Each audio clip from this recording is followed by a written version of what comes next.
오늘은 이제 21장 24절 볼게요. 이 일들을 증언하고 이 일들을 기록한 제자가 이 사람이라. 우리는 그의 증언이 참된 줄 아노라. 예수께서 행하신 일이 이 이외에도 많으니 만일 낱낱이 기록된다면 이 세상이라도 이 기록된 책을 두기에 부족할 줄 아노라. 그렇게 해서 요한복음이 이제 끝나요. 요한복음을 마무리 짓는 이 끝절에서 요한이 이제 이 두 절을 이제 첨가하지. 그래서 이 일들을 증언하고 이 일들을 기록한 제자가 이 사람이다라고 해서 이제 요한 자신이 이 서신을 썼다는 사실을 밝히고 있어요.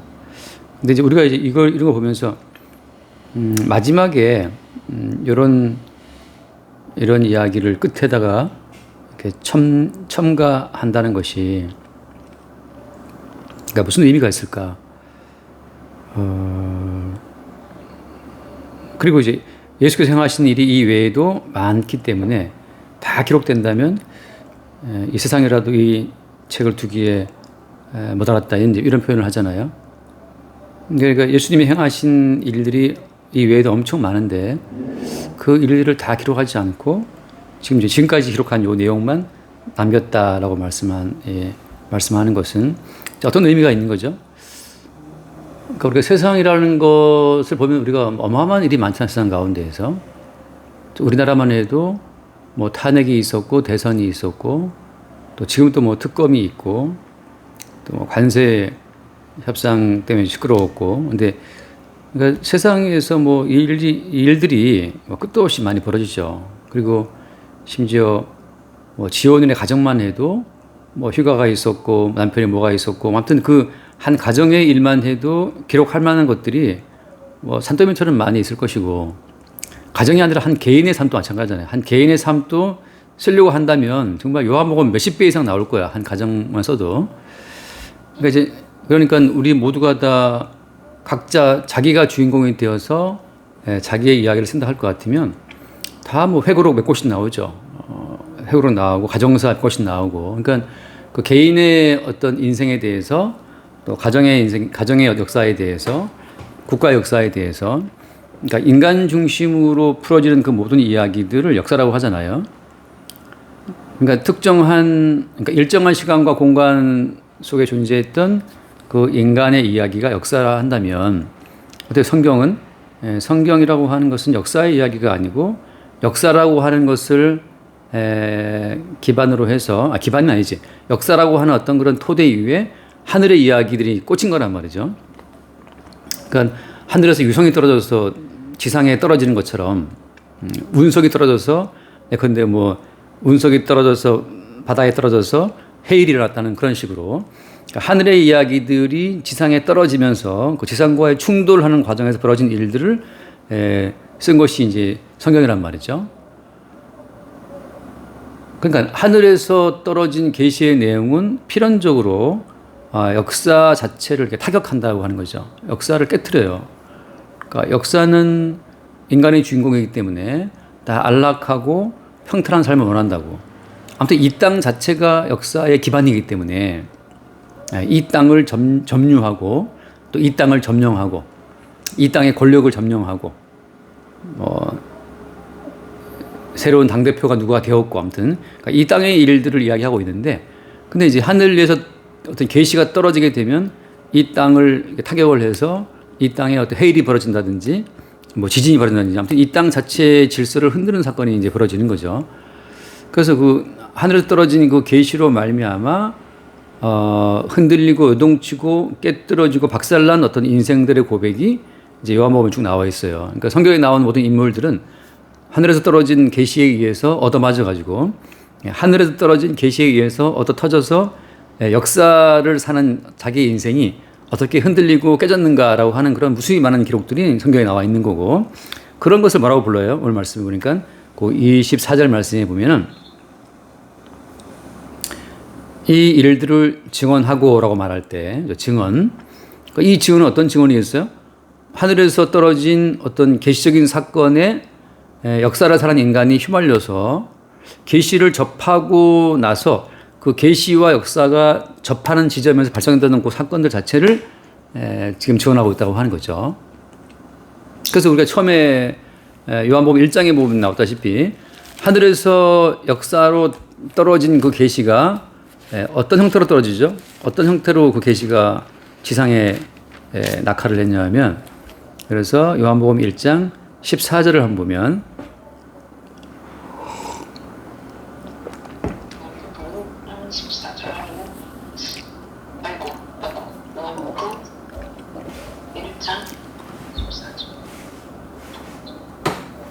말씀이 육신이 되어 우리 가운데 거하심에 우리가 그의 영광을 보니 아버지의 독생자의 영광이요 은혜와 진리가 충만하더라.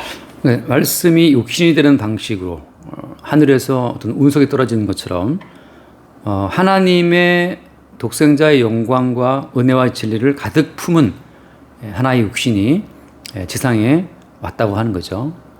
근데 이제 어떤 형태냐 하면 말씀이라고 하는 것이. 그러니까 말씀이 육신이 되어 왔다고 하는 건데, 그러니까 결국은 역사를 사는 우리의 삶을 타격하고 깨뜨리고 요동치게 만드는 어떤 실체는 말씀이라고 하는 거죠. 근데 그 말씀 속에는 뭐가 들어있는 거예요? 그 말씀 속에는 아버지의 영광, 그 아버지의 은혜와 진리가 들어있다고 하는 거지. 그러니까 이제 하늘에서 오신 그리스도 예수, 그러니까 막연하게 예수가 왔다라고 하게 되면 그 예수가 누구냐, 뭐 수많은 말들이 있지만 요한은 지금 그 예수님을 뭐라고 딱 정의하고 있는 거예요? 말씀이 육신이 되어서 우리가 왔다라고 하는 그 말씀의 형태로 지금 계시로 오신 예수 그리스도를 증거하고 있다고. 그리고 그 뒤에 마저 더 볼게요. 보면은 예컨대 18절 말씀 보면 18절에 1장 18절 요한복음 1장 18절에 내가 진실로 진실로 내게 이르노니 알았어, 그 스스로 띠띠고 잠깐 남이 띠띠우고 원하지 아니하는 곳으로 데려가리라. 오케이, 아무튼 아니, 네, 괜찮아요. 괜찮아요. 같은 맥락이니까. 괜찮아요. 다시 할게요. 아니야, 괜찮아. 하나님을 본 사람이 없을 때 아니에요? 괜찮아요. 마찬가지니까. 그러니까 지금 하늘에서 오신 그 예수 그리스도 그 말씀이 우리 가운데 오면 우리의 삶이 깨지는데, 우리의 삶이 깨졌다고 하는 그 자체를 뭐라고 표현하고 있는 거지? 여기서 베드로 같은 경우에는 남이 너에게 띠를 띠우고 네가 원치 않는 곳으로, 그러니까 원치 않는 곳으로 너를 데려간다고 하는 그 주체가 하늘에서 오신 말씀이라고 하는 거죠. 똑같아요. 아까 앞에 이제 봤던 말씀 뭐냐면은 하나님을 본 사람이 아무도 없는데, 하나님을 본 사람이 없지. 우리가 올라갈 수 없으니까. 하나님을 본 사람이 아무도 없는데 하나님 품속에 있었던 독생하신 하나님이 이 땅에 왔다고 하는 거죠. 그러니까 하나님의 세계로 인간은 갈 수가 없어요. 왜냐하면 모든 인간은 땅에 속해 있거든. 그러니까 우리가 알다시피 뱀이 하나님의 저주를 받고 이제 그 땅을 기잖아요. 그러니까 선악과를 먹게 만들었던 그 뱀이 땅을 기는 것처럼, 땅을 긴다고 하는 것은 하늘을 볼 수가 없지. 그런 것처럼 그 뱀에 의해 장악된 모든 인간들은 하늘을 볼 수 없어요. 하늘을 본다고 해도 어때? 그러니까 돈이 되는 식으로만 하늘을 바라보는 거라. 그러니까 인간들이 하늘을 본다라고 하는 것은 그게 뭐 돈이 되고 권력이 되고 자기의 꿈을 펼칠 수 있기 때문에 하늘을 바라보는 거지. 결국은 다 왜 하늘을 바라보는 거예요? 결국은 땅으로 끌어내리기 위해 하늘을 보는 거라고. 그러니까 어떤 고매한 인격자라 하더라도, 사상가라 하더라도 모든 인간 사상의 핵심은 어디에 있냐면 결국엔 그 사상이 어때? 사상의 결론이 인간 삶에 어떤 도움이 되는가로 돌아오거든. 아무리 인간이 날고 뛰어서 하늘로 올라간다 하더라도 결국은 땅으로 내려와요. 결국은 그래서 모든 인간들은 땅을 기어다니는 뱀같이 옛뱀의 틀에 붙잡혀 있기 때문에 아무리 팔짝 뛰고 하늘을 높이 바라보고 뭐 하늘을 우러러 한 점 부끄럽기를 바라본다 하더라도 결국은 땅으로 땅으로 귀속된다고 하는 거지. 그러니까 예수님께서 십자가에 죽고 하늘 올라갔잖아요. 그죠? 하늘 올라갔다라고 하는 그 자체는 사실 인간들은 따라갈 수 없는 길이지. 왜냐하면 그것은 십자가를 통해서 할 수 있는 길이기 때문에. 그래서 이 일들을 증언하고 말할 때 사도 요한이 하는 말처럼 이 일들을 증언하고 이 일들을 기록한 제자가 이 사람이다. 우리는 그의 증언이 참된 줄 안다라고 하는 이 말 자체는 결국은 어떤 증언인 거예요?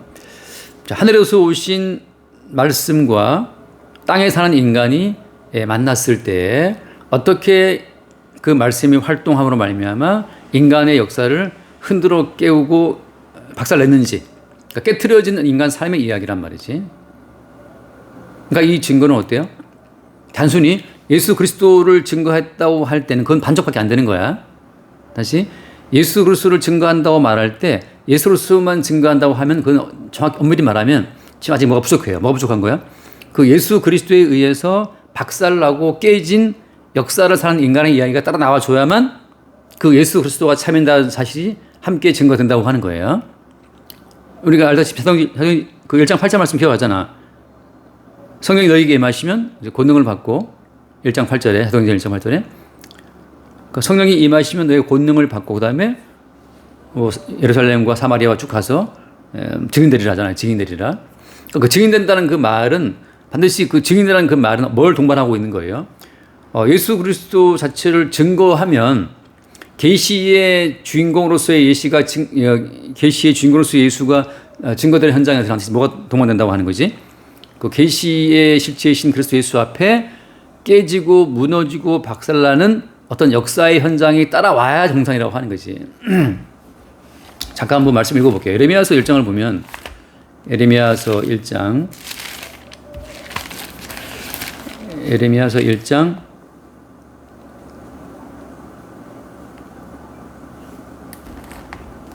5절 몇 절이죠? 10절 에레미야 1장 9절 10절 볼게요. 1장 9절 10절 여호와께서 그 손을 내밀어 내 입에 대시며 여호와께서 내게 이르시되 보라 내가 내 말을 내 입에 두었노라. 보라 내가 오늘 너를 여러 나라와 여러 왕국기에 세워 내가 그것들을 뽑고 파괴하며 파멸하고 넘어뜨리며 분설하고 심게 하였느니라 하시니라. 자, 지금 주님께서 에레미야에게 에레미야 입에다가 손을 대시면서 하신 말씀이잖아요. 내가 내 말을 내 입에 두었다. 그러니까 결국은 이제 하늘에 속한 계시의 말씀이 에레미야의 입에 담기는데, 그래서 에레미야는 결국 하늘에서 온 그 계시의 말씀을 에레미야가 이제 그 입으로 말을 하게 되는데, 그럼 무슨 일이 벌어지는 거예요? 역사 가운데에서 내가 너를 여러 나라와 여러 왕국 위에 세워서 그것들을 뽑고 파괴하고 파멸하고 넘어뜨려 나간단 말이죠. 그러니까 역사에 존재하는 어떤 존재들을, 인간들을, 왕국들을, 나라들을, 그것들을 뽑아내고 파괴하고 파멸하고 넘어뜨리는 어떤 사건들이 따라온다는 거죠. 그 위에 새롭게 건설하고 심게 했다고 하거든. 그러니까 지금 사도 요한이 나는 이 일들을 증언했다. 그리고 이 일이 참된 증언이야. 라고 하면서 말씀이 육신에 오신 예수를 증언했는데, 그 말씀이 육신에 오신 예수님의 증언이 참되다고 하는 것은 반드시 뭐가 따라온다는 거죠? 역사상에 어떤 흔적이 남아 있어야 정상이라는 거지. 그러니까 역사상 그 어떤 인간에게, 어떤 나라에, 어떤 왕국에, 어떤 존재에 흔적이 남아있지 않다면 예수로서의 증거는 참이라고 말할 수 없다는 거죠. 자, 그러면 이제 우리가 요한복음을 지금 다 봤지만 요한복음 가운데에서 예수 그리스도, 말씀이 육신이 되어 오신 예수님 앞에서 넘어지고 파멸되고 뽑히고 깨트려진 어떤 그런 사건들이 쭉 따라와야 정상이겠죠. 그죠? 그렇지 않다면 결국은 그 계시로서의 어떤 증언이 아니고 결국은 역사를 사는 인간의 증언이 되는 거죠. 왜냐하면 역사를 사는 인간의 모든 증언들은 결국 인간을 세워주는 것이고, 아무튼 인간 자체를 이 땅에 더 깊이 뿌리박게 하는 것이 모든 사상들의 이야기라고. 내가 전에 이어령 박사가 이제 죽기 마지막 얼마 전에 찍은 영상을 본 적이 있는데, 한 번 한 적이 있나 모르겠다.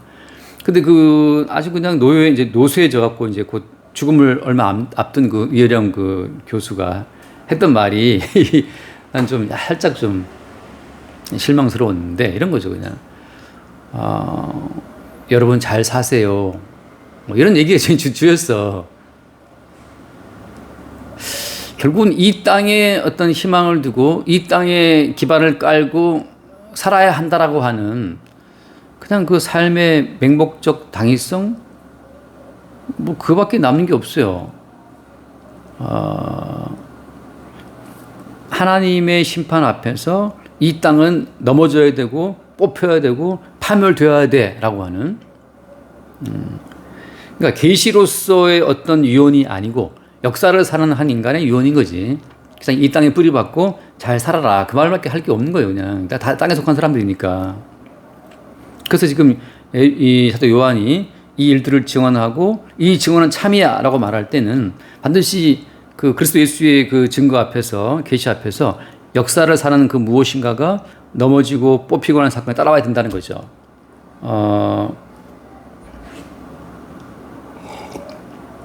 한번 기억해 봐요. 그 가인과 아벨 있잖아요. 근데 실제 하나님이 기뻐하시는 그 제사는 아벨이 드렸잖아요. 다시 말하면 이제 아벨에게 어떤 하늘의 지원이 왔다는 뜻이거든. 하늘의 계시가 왔기 때문에 아벨은 하늘과 소통되는 어떤 그 제물과 제사를 드린 거잖아요. 근데 하늘의 계시와 소통되어서 하늘이 기뻐하는 제사를 드린 아벨은 어떻게 됐어? 아벨 본인이 죽어버렸어요. 그러니까 하늘로부터 온 계시가 참이라 할 것 같으면 그 계시를 받은 그 사람 자체를 먼저 넘어뜨리고 파멸하고 뽑아낸다고 말이지. 그래서 이제 아까 잠깐 언뜻 봤지만 베드로 같은 경우에도 어때요?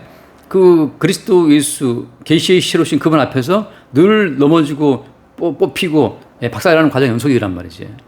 그러니까 계시의 주체로 오신 예수님 앞에서 베드로가 넘어뜨려지고 파멸되어지고 깨진 사건들이 여기에 다 들어있단 말이에요. 우리가 알다시피 베드로가 예수님 붙잡고 그리 말라고 할 때 어때? 예수님이 뭐라고 책망했어요? 사탄을 물러가라 하잖아요. 사탄아 내들을 물러가라 했던 것처럼. 그러니까 제자들의 3년이라는 그 모든 세월은 끝없이 예수님 앞에 얻어 터지고 깨지고 무너지는 시간이라고. 마지막은 네가 오늘 밤 나를 세 번 부인할 것이다 라고 하는 것처럼 또 너희들이 다 나를 버릴 것이다. 그러니까 그들의 자존심의 세계, 스승을 모시고 스승과 함께 목숨을 바치겠다라고 하는 그들의 맹세가 헛된 맹세였다고 하는 것으로 땅에 속한 그들의 맹세가 박살나고 깨지고 파멸되고 뽑힌 과정이 따라오는 거죠. 그러니까 하늘에서 온 그 어떤 계시의 모든 말씀들은 이 땅에 속한 모든 요소를 인정하지 않아요. 다 깬다고. 그러니까 우리가 부메랑 같은 거 있잖아요. 부메랑 이렇게 던지면 돌아오잖아요.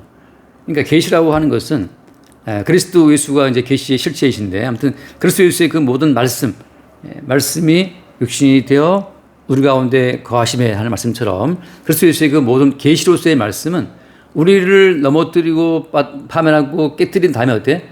다시 돌아와요. 그러니까 주님께서는 땅에 속한 것을 취하신 것이 아니고 땅에 속한 것들을 다 넘어뜨리고 파멸하고 깨뜨리고 그 땅의 것들을 깨뜨리고 무너뜨린 그 피의 흔적이 담겨 있는 말씀을 회수하시는 거지.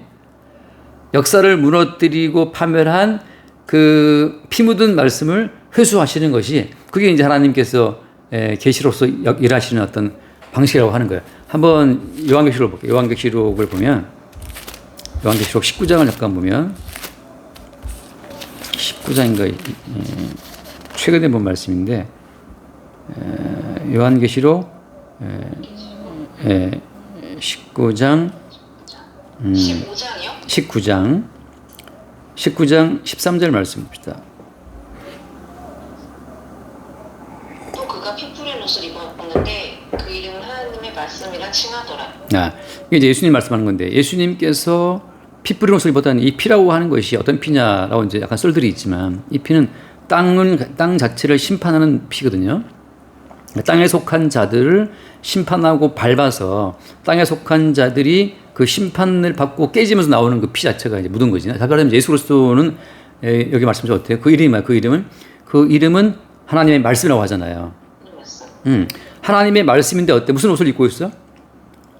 피 뿌린 옷을 입고 있다고. 다시 말해서 이 모든 말씀은 지상의 모든 존재를 뽑아내고 넘어뜨리고 파멸하고 심판하는 말씀이기 때문에 이 모든 말씀은 쫙 순례하면서 죽어야 될 자들을 다 죽이면서 돌아오는 말씀이라고. 그러니까 처음에는 의인들이 죽지만 나중에 어때요? 그 의인들을 죽인 악인들을 심판하는 말씀이거든. 그래서 결국은 어때요? 예수로서의 핏부림에 동참되는 식으로 의인들은 가는 것이고 반대로 예수의 핏부림 자체를 유발한 가해자들을 또 심판하는 피란 말이죠. 결국은 예수 그리스도의 그 모든 말씀 자체는 이 땅을 순례하면서 그의 피로 자기의 백성들을 분류해내고 또 어때? 그의 말씀으로 적들을 다 심판하는 그 말씀으로 이 땅을 순례한다고 하는 거죠. 자, 그래서 또 좀 약간 말이 길어지는데, 그러니까 증언이라는 것은 무엇이냐 하면 무엇이냐? 그 증언이 참되다라고 하는 그 증거는 땅에 속한 역사를 어떻게 해요? 넘어뜨리고 파멸하고 심판하고 재판하는 과정으로 그 증언의 참됨이 드러난다고 하는 거지. 그래서 잠깐 한번 앞에 한번 볼까요? 요한복음 앞쪽에 보면 요한복음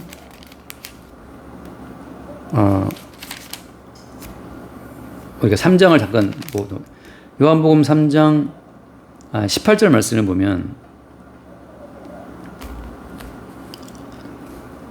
18절. 그를 믿는 자는 심판을 받지 아니하는 것이요 믿지 아니하는 자는 하나님의 독생자의 이름을 믿지 아니함으로 벌써 심판을 받은 것이라. 그러니까 하나님의 아들이 오신 것은 무엇이냐?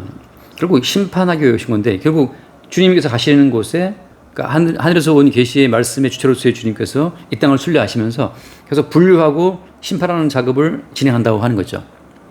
그러니까 이게 분류할 때는 어때? 분류할 때는 반드시 말씀의 요소 이외에 다른 모든 요소를 다 제거하는 식으로 주님이 심판하시거든. 그러니까 하늘에서 오신 말씀의 요소만 남기고 다 제거하는 거죠. 자, 이제 이런 거지. 말씀이 육신이 되어 이 땅에 왔잖아요. 그러면 와서 뭐 하는 거지?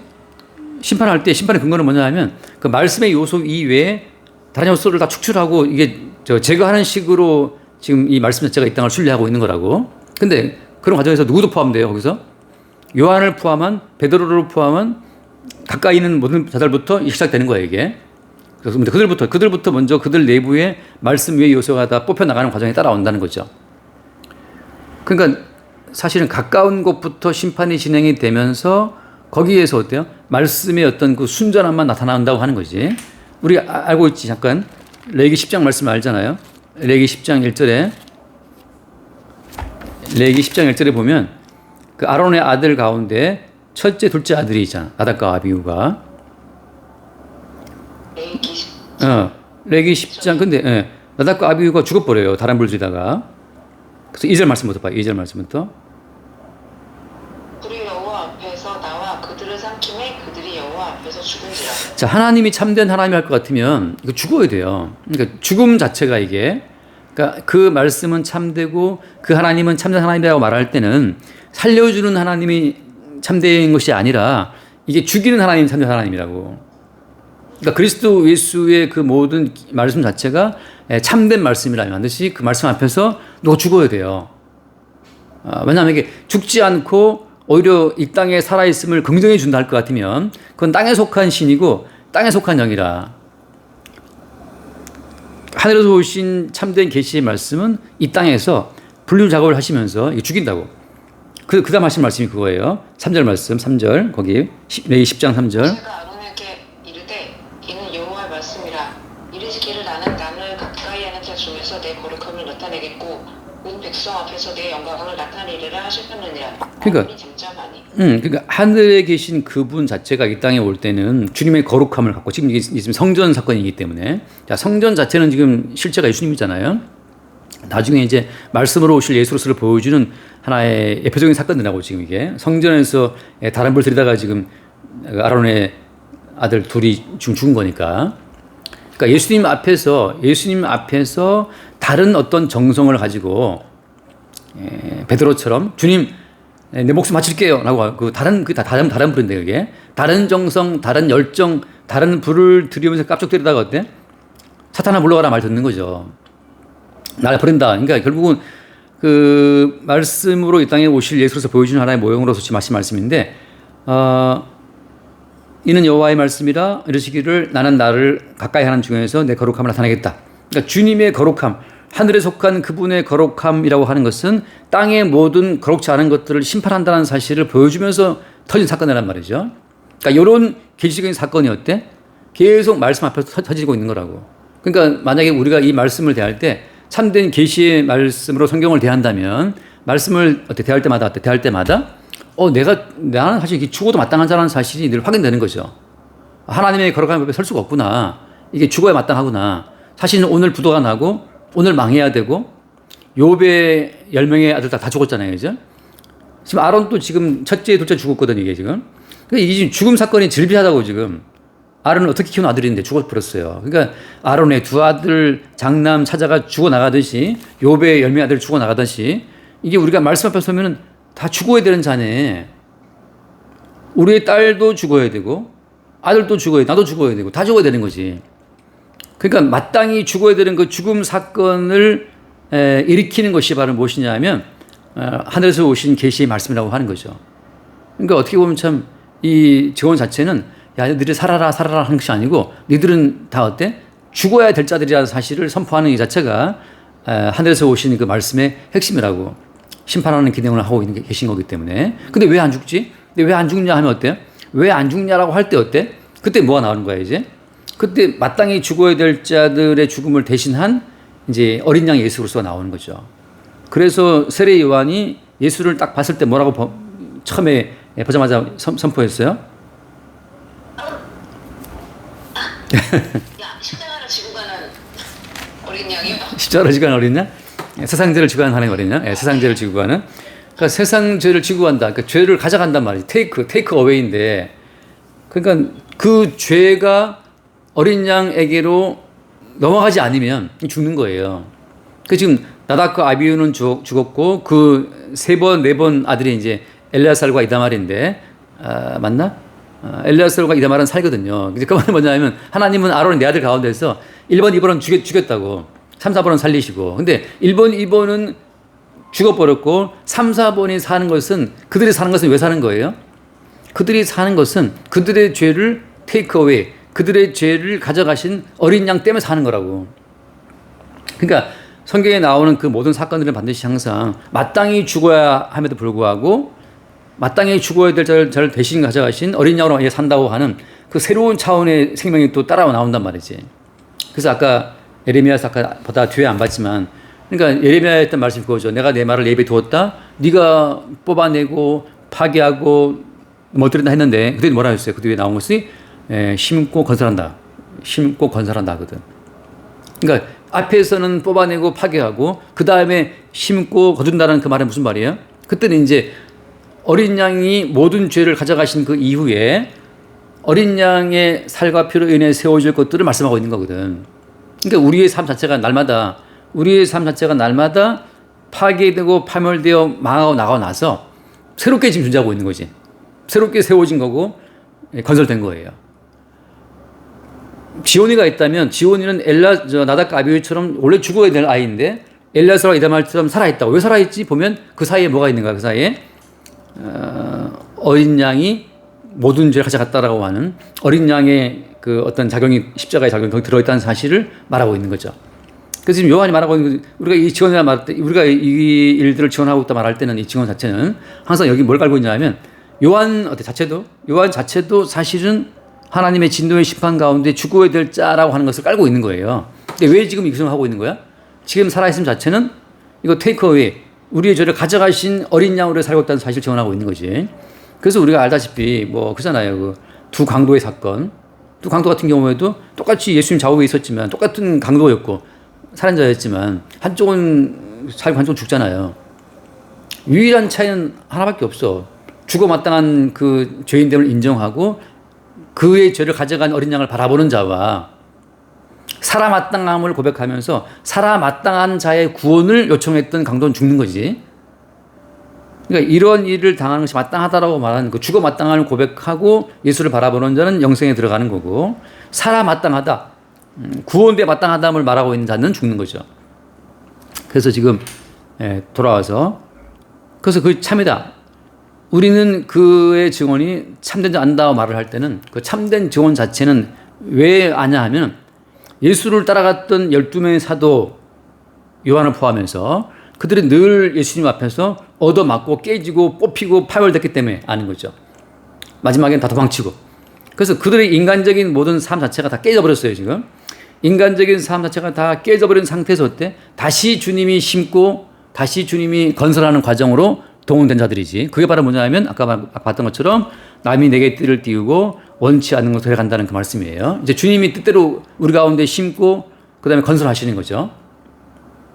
자, 그때 한번 읽어보죠. 25절 말씀에.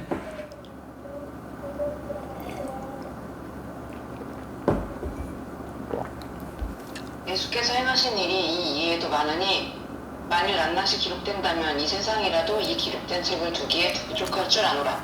야, 이건 무슨 얘기냐? 무슨 얘기냐면 주님이 어떤 그 계시로서 자기를 나타내실 때에는 역사적인 모든 일들을 다 이용하시지만 어때요? 사실은 역사 가운데 벌어진 모든 일들은 그의 계시를 나타내고 증거하기 위해서 꼭 필요한 만큼만 동원되고 있는 거라고. 자, 다시 말해서 참새 2마리가 날아가다가 떨어지는 것도 어때요? 그것도 주님의 계시를 나타내고 증거하기에 아주 정확한 0.0015 오차도 없이 벌어진 사건이라고 하는 것이. 자, 따라서 이 말이 무슨 말인가 하면은 우리의 삶 전체 물 한 모금을 마실 때 이 물을 마실 때 우리의 이 목구멍 관략근이 열리면서 물을 삼키고 다치고 하는 이것 자체도 어때? 자체도 이것이 주님의 계시를 나타내고 증거하기에 부족함이 없는, 그러니까 주님의 계시를 나타내고 증거하기 위해 동원된 정확한 사건이라고 하는 거죠. 다시 말해서 모든 역사가 어때? 주님의 그 계시를 나타내고 증거하기 위해 동원된 어떤 결과물이라는 사실을 말하고 있는 거예요. 불필요한 일 어때요? 불필요한 일은 이 책에 기록돼서 안 들었어요. 기록이 안 돼 있단 말이죠. 그러니까 이것은 주님께서 자기를 증거하기 위해서 꼭 필요한 모든 것들을 동원했다는 사실을 말씀하고 주고 있는 거거든. 다시 말해서 오늘 누가 살아있다. 오늘 누가 지금 이 11시쯤 돼갖고 지금 성경을 보고 있다. 이 모든 것도 어때요? 계시의 주인이신 주님 자체를 나타내고 증거하기 위해서 주님이 계획하신 완벽한 어떤 사건의 조합 가운데 벌어진 일이라고 하는 거지. 우연은 없어요. 우연은 없고 어때? 모든 것이 주님이 계획하신 기획된 결과로서 지금 주어진 우리의 삶이라고 하는 거예요. 그 역사라고 하는 거고. 그래서 잠깐 얼른 읽고 이상하게 시간이 금방 안 떴다 지금 떴어. 139편을 볼게요. 시편 139편 이 사실을 다시 보고 뭐라고 했냐면 139편에 우리가 여러 가지 139편 자 16절 말씀 16절 17절 볼까요? 16, 17 내 형질이 이루어지기 전에 주의 눈이 보셨으며 나를 위하여 정한 날이 하루도 되기 전에 주의 책에 다 기록이 되었나이다. 하나님이여 주의 생각이 내게 어찌 그리 보배로우신지요 그 수가 어찌 그리 많은지요. 내가 세려고 할지라도 그 수가 모래보다 많도소이다. 깰 때도 여전히 주와 함께 있나이다. 그러니까 이 모든 것이 하늘의 모든 기록되어 있는 그 계시 그대로 이 땅 가운데 펼쳐지고 있기 때문에 역사에서 벌어지는 모든 일들은 그냥 그 계시 자체를 나타내고 증거하기 위해서 아주 그 필요 충분하게 동원된 사건들로 역사가 이루어진다는 사실을 말하고 있는 거거든. 그렇게 자기 인생을 봤을 때 우리 인생 자체는 이건 주께서 주를 나타내고 증거하기 위한 어떤 그 메모장으로 주를 증거하기 위한 어떤 양피지처럼 우리 인생을 쓰고 있다고 하는 거죠. 그러니까 우리 삶 자체가 주의 말씀이 새겨지고 쓰여지는 하나의 도구로 지금 동원됐다는 사실을 말하고 있는 거지. 그러니까 지금 사도 요한은 이걸 기록하면서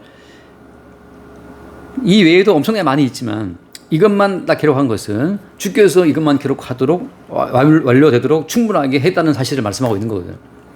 어때 우리 인생도? 우리 인생도 이거 외에도 너무나 많은 가능성이 있지만 주님은 이렇게 우리 인생을 살도록 딱 해놨다고.